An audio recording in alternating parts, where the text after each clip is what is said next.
wanted to work and be at the Carter Presidential Center. So let's start the synchronicity there and the intention there. So I remember when I lived in Houston, Texas in the early 1990s, and I knew that I was going to move to Atlanta. And I told one of my best friends, I said, I'm moving to Atlanta, and when I move to Atlanta, I'm going to work at the Carter Presidential Center. And I'm going to work, in the executive offices of Jimmy Carter. Now, what a lot of people don't know is people that are only politically oriented only talk about politics and that he wasn't the great American president. Well, I'm going to maybe allude to that in a minute because I know what happened on the inside, so to speak, through observation.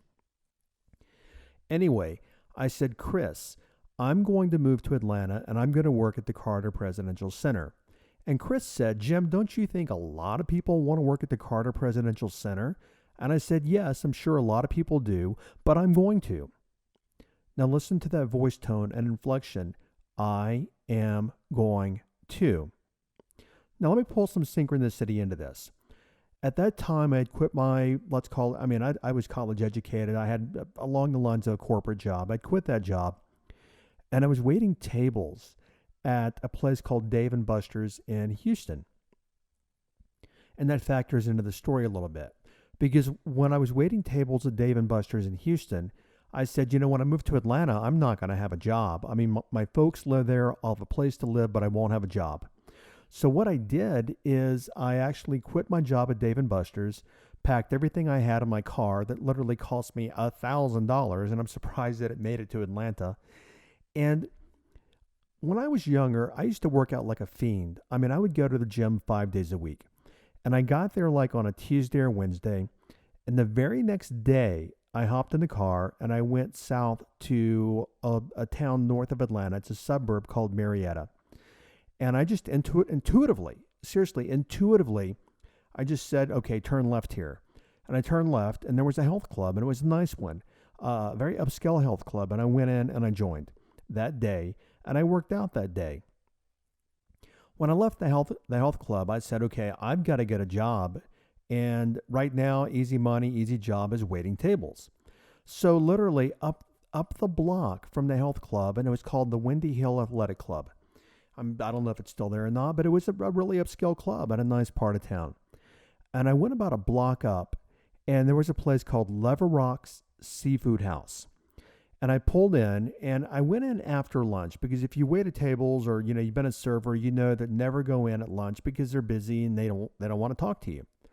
So I walked in at about 2:00, and I asked for an application, and I filled out the application, and I said, "Can I talk to the manager, please?"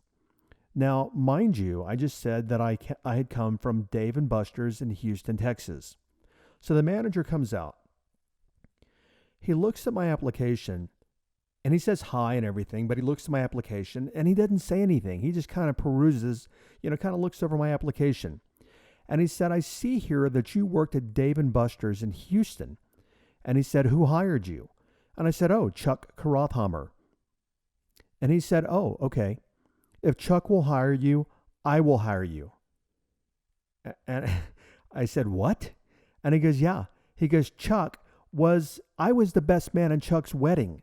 And if he hires you and hired you, I will hire you." And look at that synchronicity. I leave Dave & Buster's from Houston. I go to Atlanta, 800 miles away. I inadvertently take a left turn. I inadvertently walk into this restaurant haphazardly. I apply for a job, and the manager who looked at my application, and there were 4 managers working that restaurant, but he's the one who looked at it, and his friend was Chuck, who hired me 800 miles away. Okay, now the story takes a little more of a twist. Now, mind you, I said I wanted to work at the Carter Presidential Center, and I knew that I wanted to work there, but I also kind of had a backup plan, and I was a kid. I was thinking, okay, well, Coke is the big brand. I want to work at Coca-Cola or the Carter Presidential Center. But I had my heart set on the Carter Presidential Center. Now, when you wait tables, anyone who does, waits tables knows this.